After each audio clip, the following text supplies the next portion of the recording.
네, 오늘은 이 룻기서 말씀을 통해서 이전에 우리 청년들과 함께 나눴던 말씀입니다. 받았던 은혜를 오늘 한 번 더 우리 성도님들과 나누면서 그 은혜들을 나누기를 소망합니다.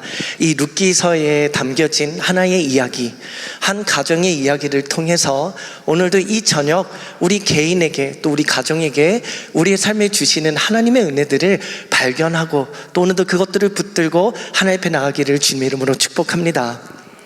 사사들이 치리하던 어느 때, 그때에 흉년이 들어 기근이 찾아왔습니다. 그때 유대에 살았던 한 사람이 사랑하는 아내와 또 사랑하는 두 아들을 데리고 잠시 그 가나안 땅을 떠나 기근을 피해서 모압 땅에 가게 됩니다. 그저 기근이 끝나면 돌아가야지 하고 떠났던 그 걸음에 어느덧 1년, 2년 시간이 지나면서 긴 시간 모압 땅에 머물게 되었습니다. 이 모압 땅에 머물렀던 이 가정, 누구의 가족이었는가 하면은 바로 나오미의 가족입니다. 기근을 피해 그저 잠깐 갔다 오려고 했던 이 여행이 어느덧 기근이 길어질수록 그 자리에 머물게 되고 어느덧 이제는 정착하기까지 이르는 시간이 되었습니다. 조금 더 긴 오랜 시간을 모압 땅에 지내게 되었죠. 그런데 그때에 사랑하는 남편 엘리멜렉이 그만 하늘나라로 떠나게 됩니다. 사랑하는 남편을 하늘로 보내는 그 아픔을 나오미가 겪게 되었죠. 이 아픔이 있고 얼마지 않아 사랑하는 두 아들이 그 사랑 빈자리를 채워주듯 두 아들이 모압의 이방 여인을 아내로 맞아들이게 됩니다. 그러면서 나오미는 이제 새로운 가족을 만들어 꾸려 모압 땅에서 두 며느리와 또 두 아들과 함께 삶을 살아가기를 시작합니다. 이 사랑하는 딸과 같았던 며느리, 두 며느리는 바로 룻과 오르바라는 여인입니다. 이 이방 여인인 며느리와 사랑하는 두 아들과 타지인 모압 땅에서 남편을 잃어버렸던 아픔과 슬픔 어느덧 잊혀갈 쯤 용기 내어 살아보려고 발버둥치며 살아가는 그 인생 가운데 시간이 흐르고 얼마 가지 않아 약 10년 정도 삶이 이어질 때에 한 번 더 큰 위기를 맞게 됩니다. 남편의 빈자리를 그나마 채워주고 또 행복한 가정을 한번 힘내어 나가 보겠다 결단했던 그 삶에 사랑하는 두 아들마저도 그만 하나님 곁으로 떠나가게 된 것입니다. 이제는 그 빈자리를 채워주었던 아들마저도 떠나가게 되니 타국인 이 모압 땅에 나오미는 홀로 남게 된 것입니다. 그 남겨진 그 모압 땅, 낯선 땅 가운데에 이제는 어느덧 나오미와 룻과 오르바 이 세 여인만 덩그라니 남아지게 된 것이죠. 사랑하는 성도님들, 이 상황은 그저 사랑하는 이들을 떠나보낸 아픔으로 끝나지 않았습니다. 그리움, 고독, 슬픔, 이것도 잠시 이 여인들만 남겨진 이곳에는 지금 당장 닥쳐진 큰 위기가 있었으니 하루하루 어떻게 먹고 살 것인가입니다. 이들은 그리움도 생각하기 미처 이전에 생명의 갈림길에서 어떻게 살아야 하지 그 고민을 하고 있게 됩니다. 왜냐하면 이 고대 시대에서는 생계를 이끌어갈 먹을 수 있는 것들을 얻어오는 것들은 남자의 역할이었기 때문입니다. 그래서 여인들만 나머진 이 가정에서는 절망, 두려움, 어떻게 살아야지에 대한 막막함 뿐이었습니다. 이런 절망 속에 터덜이 앉아서 어떻게 하지? 나오미는 어떻게 살아야 하지라는 이 현실적인 고민 앞에 그때 절망 속에 한 가지의 신락 같은 소망의 소식이 들려옵니다. 그 소식은 무엇인가 하면은 떠나왔던 고향에 하나님이 다시 은혜를 베풀어 주시고 축복을 베풀어 주셔서 기근이 끝나고 풍성한 곡식들이 맺어지기 시작했다는 소식입니다. 하나님께서 자기 백성을 다시 살피신다는 이야기를 듣게 된 것이죠. 고향 가나안에 오랜 기근이 그치고 하나님의 은혜가 있다라는 이야기를 듣고 나오미는 깊은 생각에 빠집니다. 그래, 이제 우리가 살아가야 할 길, 각자 우리가 흩어져서 살자. 이러한 결단을 한 나오미는 두 며느리를 부릅니다. 그래서 이제 너희는 남편이 다 세상을 떠났으니 너희가 살 길을 각자 떠나라. 너의 고향으로 가서 새로운 남편도 만나고 새로운 가정을 이뤄 너의 삶을 살아가라. 나는 나의 고향으로 돌아가겠다. 이렇게 이야기를 합니다. 이 권면을 이야기했을 때에 한 며느리였던 오르바는 그 시어머니의 권면을 받아들여서 그의 고향으로 떠나게 되었고, 또한 며느리였던 룻은 아마 조금 더 시어머니인 나오미를 사랑했나 봅니다. 시어머니, 저는 어머니와 함께 하겠습니다. 그리고 어머니가 믿고 계시는 그 하나님, 저도 그 믿음으로 따라가겠습니다. 끝까지 어머니와 함께 하겠습니다 라는 결단을 하게 됩니다. 오늘 함께 읽은 오늘의 3장의 이 본문은 지금 함께 이야기했던 이야기의 다음 이야기입니다. 시어머니와 함께 그 길을 걸어가겠다 다짐했던 룻과 나오미는 하나님이 은혜를 베풀어 주시는 그곳 베들레헴으로 돌아가게 됩니다. 돌아올 때의 시기를 룻기서 1장 22절에는 뭐라고 설명하고 있냐면은 이때가 어느 때인가 하면 추수가 시작할 때라 말씀하고 있습니다. 추수가 시작할 때, 이거는 나오미와 룻이 지금 절망 속에서 터덜터덜 실패를 경험하고 돌아가는 걸음 속에 너무나 중요한 시기이고 중요한 때입니다. 그리고 앞으로 나오미와 룻에 진행될 앞으로의 일들 이야기 속에 너무나 중요한 핵심 포인트가 바로 이 추수할 때입니다. 나오미와 룻은 고향 베들레헴으로 돌아와서 삶을 살아가는데 가진 것 하나 없고 어떻게 살아가야 할지 그 막막함 속에 하루하루 이 추수할 때에 추수하다 남은 곡식 이삭들을 주워가며 하루하루 생명을 연장하며 살아갑니다. 하지만 언제까지 그 추수하고 남는 이삭들을 주워서 살아갈 수는 없는 노릇이었습니다. 왜냐하면 이 추수 기간이 이제 곧 끝난다면 더 이상 곡식 주술 이삭도 앞으로 식량을 구해야 할 어느 방법도 없어지기 때문입니다.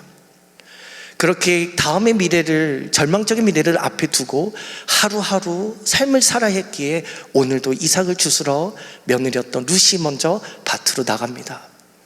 하나하나 곡식을 주실 때에 이때에 하나님의 은혜의 손길이 닿습니다. 선행을 베푸는 보아스를 만나게 된 것이죠. 이 이방인이었던 누가 봐도 눈에 딱 띄는 여인이 이삭을 줍고 있는 것입니다. 마치 이것은 우리가 요즘에는 보기 힘들지만 예전에 노숙을 하며 또 동양을 하던 약간 거린의 모습과 비슷한 모습인 거죠.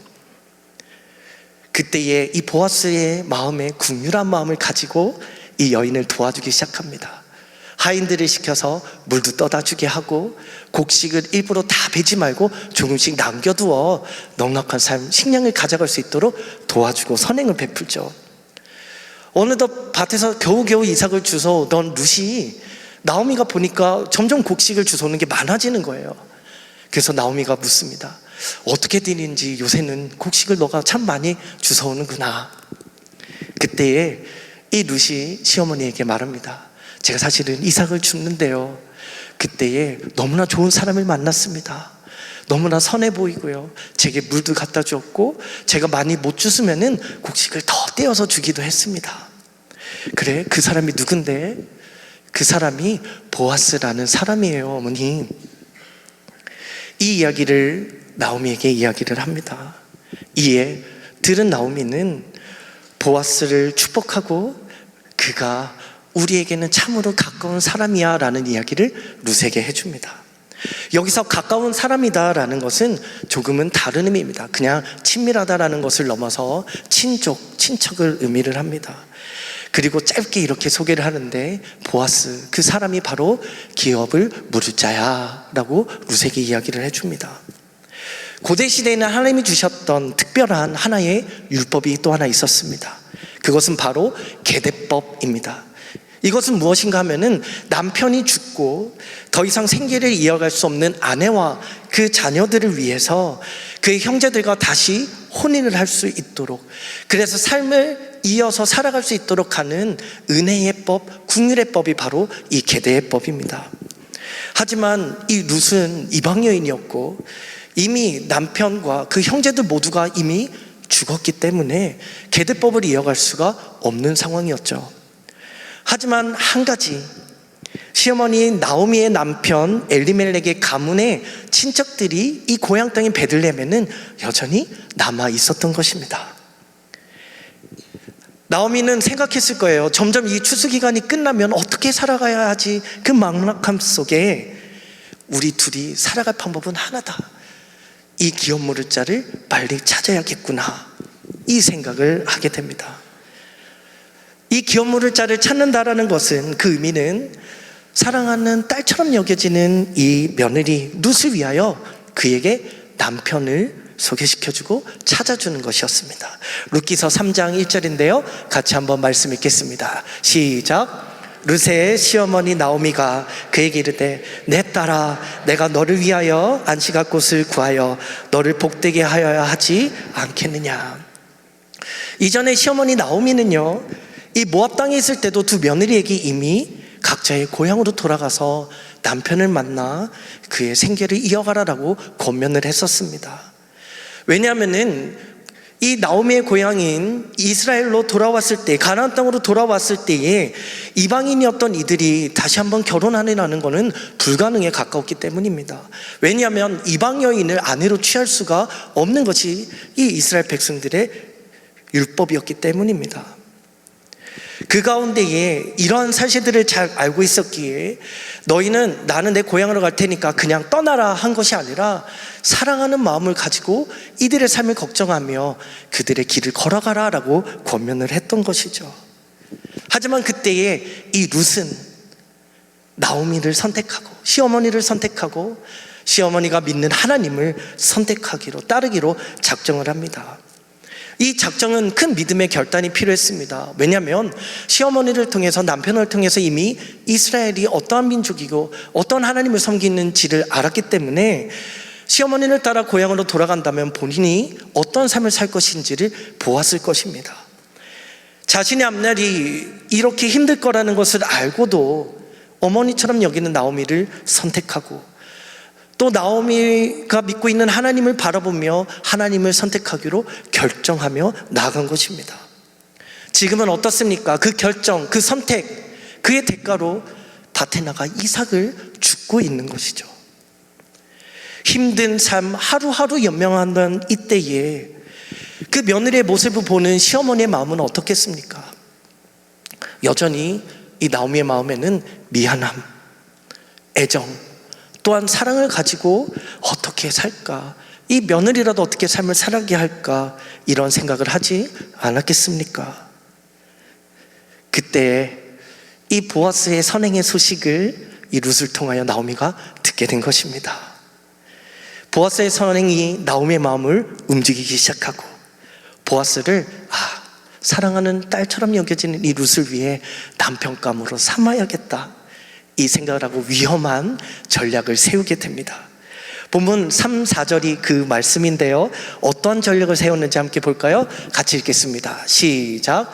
그런즉 너는 목욕을 하고 기름을 바르고 의복을 입고 타작마당에 내려가서 그 사람이 먹고 마시기를 다하기까지는 그에게 보이지 말고, 그가 누울 때에 너는 그가 눕는 곳을 알았다가 들어가서 그의 발치 이불을 들고 거기 누우라.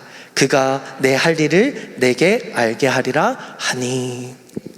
나오미는 룻에게 어떠한 다른 설명도 없이 바로 너는 지금 목욕을 하고 깨끗하게 단장하는 기름을 바르고 의복을 입고 타작마당에 가서 그 보아스가 먹고 마실 때까지 기다렸다가 그에게 몰래 잠들었을 때 발꿈치 이불을 들고 그 곁에 누워라 라고 이야기를 합니다. 이 장면은 옛날에 약간 로맨스 영화의 한 장면처럼 보이기도 합니다. 우리나라는 이제 물레방앗간이 약간 그런 곳이잖아요. 청춘 남녀의 사랑을 이렇게 담아냈던 그 물레방앗간, 몰래 만났던 그곳, 어쩌면 사랑을, 애틋한 사랑을 가지고 만났던 그 장소 한 이야기처럼 보이지만 실제로 이스라엘의 율법과 관례를 본다면, 또 하나님이 말씀하셨던 것들을 본다면 이 나오미가 생각했던 이 전략은요, 로맨스 영화라기보다는 하나의 첩보 영화 같습니다. 왜냐하면 첩보 영화는 하나하나의 그 미션들을 수행해 나가고 이 스파이의 그 미션을 실패한 대가는 죽음이기 때문입니다. 자신의 목숨이기 때문이죠. 지금 이 나오미와 룻이 살고 있는 시대는 어느 때인가 하면은 사사시대입니다. 사사시대의 중요한 특징이 있으니 바로 각자 자기의 소견에 옳은 대로 행하던 그러한 때였습니다. 그러한 시대에 타작마당에 내려가서라는 이 장소, 이곳은 사랑이 꽃피는 로맨스의 장소가 아니라 불륜의 장소, 음란의 장소, 타락의 장소가 바로 이 타작마당이었습니다. 고대 시대에 이 추수할 때가 되면은 이 타작마당에서 누군가가 곡식을 훔쳐가지 않게 하기 위하여 지키기도 하지만 그곳에 먹고 마시며 풍족한 곡식을 거둠을 즐기며 잔치를 벌이던 곳이 타작마당이었기 때문입니다. 밤늦게 되면 지금처럼 막 불빛이 있는 때가 아니었기 때문에 어두운 그때 은밀하게 성적으로 타락한 일들이 일어나는 곳이 바로 이 타작마당이었습니다. 이스라엘의 법에는, 이스라엘에는 불륜이나 간음, 이러한 범죄는 돌로 쳐서 죽이는 그 법들이 있었죠. 즉 시어머니 나오미가 이 며느리 룻에게 이러한 지침을 주는 것, 위험한 동침을 가져서 기업을 물으라라는 그 미션을 준 것입니다. 그렇다면 이방인이었던 룻은 이 미션을 받았을 때 어땠을까요? 나 자신의 몸을 먼저 내어주어야 하는 것과 또한 그 잠자리를 갖는 그 일들을 했을 때 만약에 들켰다면, 다른 사람들에게 발각이 됐다면, 아니면 보아스라는 그 사람이 나를 밀쳐낸다면 아마 자신의 목숨이 어찌게 될지 모르는 그 상황 속에서 그것들을 알고도 오늘 5절 말씀처럼 순종하며 나아갑니다. 룻이 시어머니에게 이르되 어머니의 말씀대로 내가 다 이행하리이다 하니라. 아멘. 어머니의 말씀대로입니다. 어머니의 말씀대로 내가 다 이행하리이다. 이 룻은 의지하고 신뢰하고 사랑했던 시어머니의 말씀을 그대로 받아들입니다. 그래서 나오미가 말했던 대로 그 미션을 다 그대로 수행하죠. 마치 첩보 영화에서 하나하나 그 단계를 밟아가듯 룻은 시어머니의 말대로 그 일들을 행합니다. 저는 이 말씀 또 한 번 보면서 내 목숨을 걸면서까지 또 사랑하고 또 신뢰하는 그 대상, 그 시어머니의 말씀에 순종하는 이 룻의 모습을 보면서 내가 사랑하고 내가 신뢰하는 우리 하나님의 말씀, 또 하나님의 내가 말씀을 하시는 것들을 나는 얼마큼 순종하고 그대로 이행하고 있는가, 제 삶을 한 번 더 말씀 앞에 돌아보게 됩니다. 제 삶을 돌아보면 온전히 다 순종함보다는 불순종과 제 뜻대로 행하던 때가 더 많았음을 고백합니다. 하지만 또한 청년 때의 작은 하나님과의 추억이 하나 있는데요, 청년 시절에 한 하나님과의 이 순종의 이야기입니다. 제가 군대를 막 전역했을 때는 부모님이 안 계셨습니다. 선교사로 태국에 가 계셨을 때 갈 데가 없어서 나오자마자 원룸을 구해서 살아야 했고, 또 집만 구해주고 가셔서 그달 월세를 제가 내야 하는 상황이었어요. 월세를 내기 위해서 바로 일을 시작하고, 그때 한 사무용품점에서 배달하는 일을 하면서 이렇게 군대 전역 후의 삶을 시작했습니다. 또한 이제 막 전역한 후에 너무나 가고 싶었던 교회에 또 가서 교회를 섬기고 그때의 찬양 인도를 맡고 있었습니다. 이렇게 하루하루 행복하게 또 전역 이후의 삶을 즐기고 있던 그때 어느 날 교회에서 이제 찬양 연습을 하던 때에 연습을 하고 있는데 한 청년이 연습 중간에 막 투덜투덜 대는 거예요.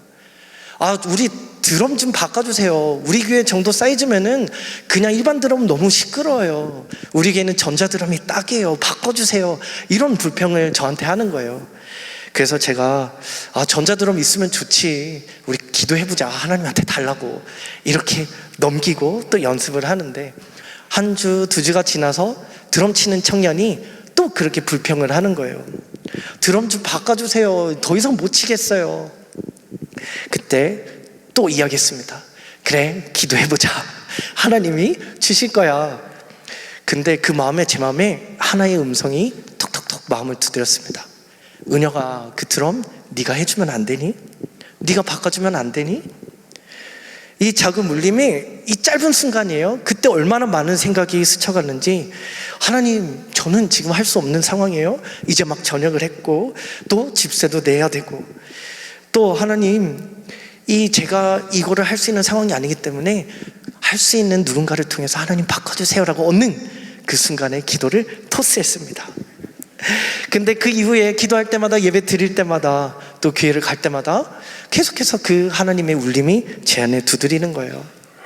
그럴 때마다 계속된 또 변명 현실적인 일들이었습니다. 월세도 내야 되고요, 부모님한테 월급 받으면 성교비도 보내야 되고요, 또 제가 생활비도 해야 되고요, 학자금도 아직 남아서 또 갚아야 되고요, 제가 받는 월급에는 도저히 할 수가 없어요. 이런 핑계를 계속 댔습니다.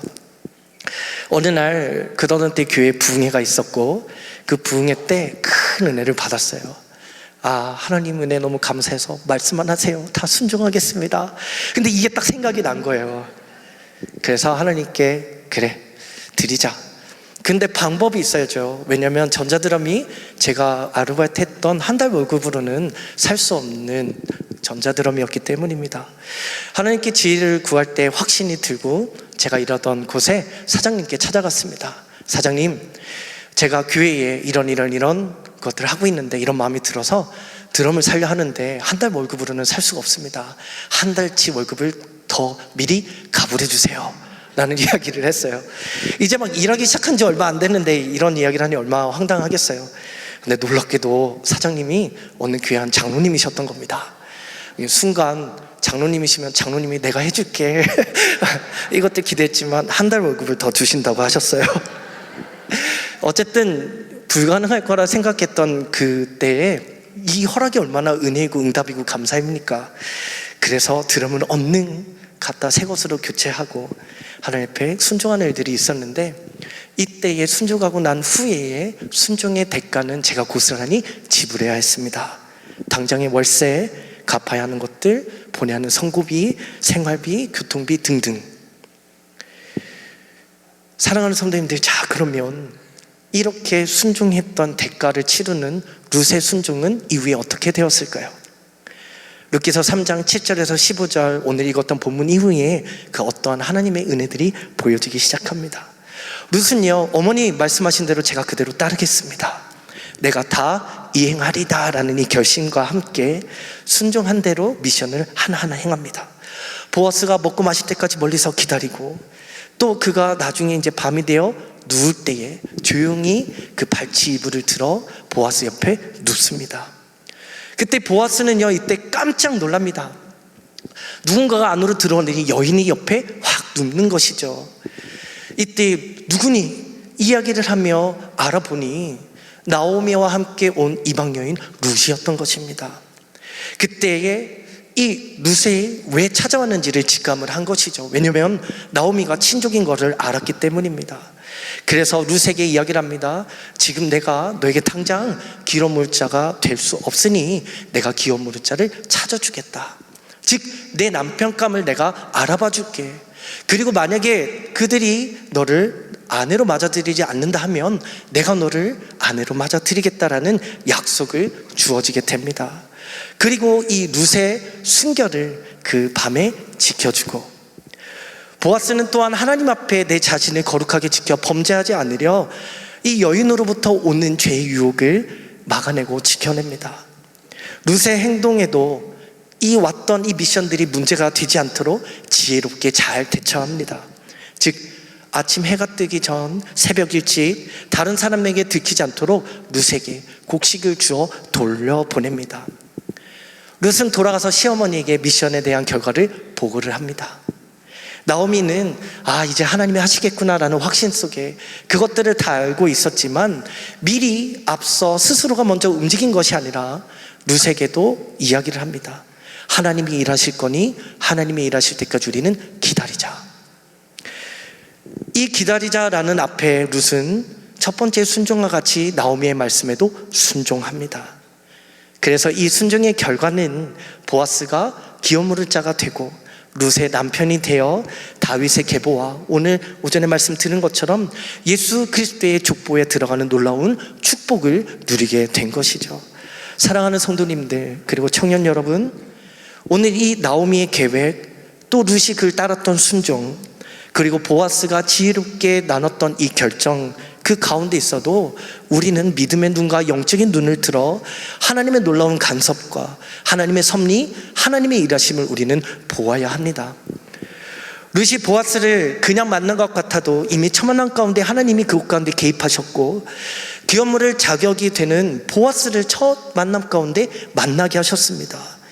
그리고 보아스를 긍휼히 여기는 그 마음을 보아스에게 주셔서 하나님의 은혜와 사랑이 그 안에 담겨 있는 것들을 품게 하셨고, 나오미가 이것을 보고 기업물을 자를 선택할 수 있도록 하나님이 모든 과정들을 이끄시고 만드셨다라는 사실입니다.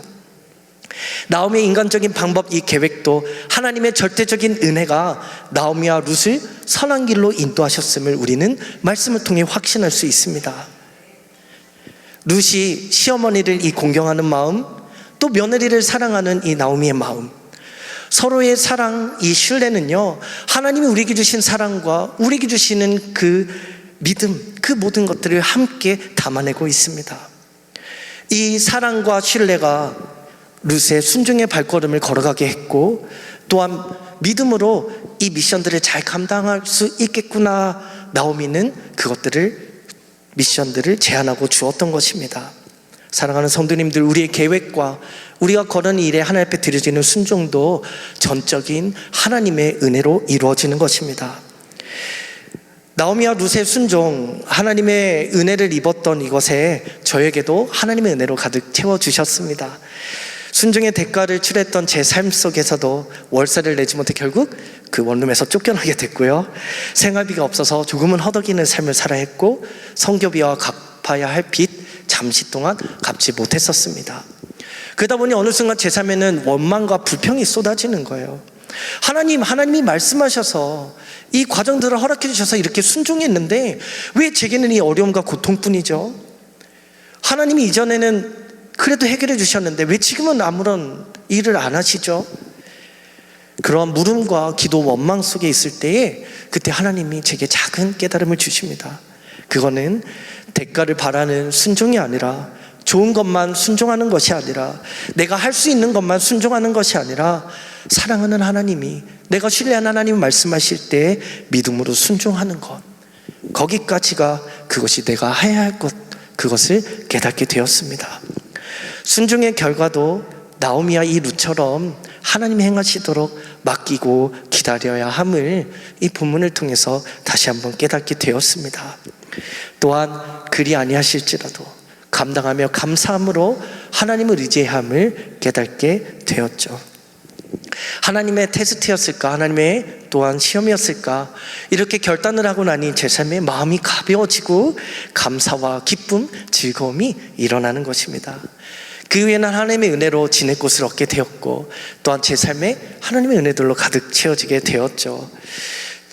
이 작은 순종의 대가 속에 하나님의 일하심을 보게 되었습니다. 사랑하는 성도님들, 또한 우리 청년 여러분, 하나님의 자녀인 우리는 삶 속에 때로는 이해할 수 없는 순종의 자리를 요구하실 때가 있습니다. 다가올 때가 있습니다. 그때에 이해시켜주면 순종하겠다 하시겠습니까? 이 모든 일 속에 하나님 앞에 사랑과 신뢰함으로 순종하기를 주님의 이름으로 축복합니다. 사랑하는 성도님들, 청년 여러분, 여러분들은 어디까지 순종해 보셨습니까?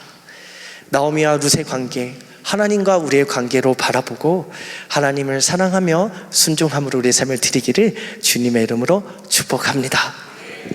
같이 기도하겠습니다.